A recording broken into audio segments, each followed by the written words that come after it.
المشتبه به عمها مقتل طفلة خلال صلاة التراويح بعد اغتسابها بسيد الطيب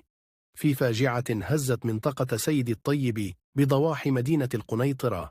عثر صباح اليوم الثلاثاء 11 مارس الجاري على جثة الطفلة جيداء التي تبلغ من العمر 5 سنوات داخل حاوية للأزبال.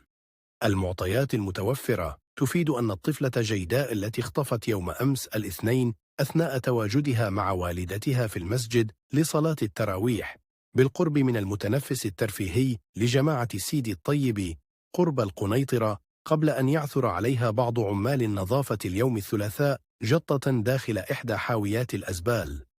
الأنباء التي تروج بين ساكنة المنطقة تفيد أنه قد تم إلقاء القبض على عم الضحية البالغ من العمر 16 سنة،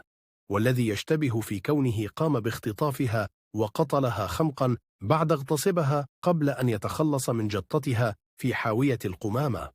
في هذا الإطار دخلت منظمة ما تقيش ولدي على خطة القضية، وطالبت السلطات الأمنية والقضائية بالإسراع في التحقيق لكشف ملابسات الحادثة وتقديم الجاني للعدالة بأقصى العقوبات،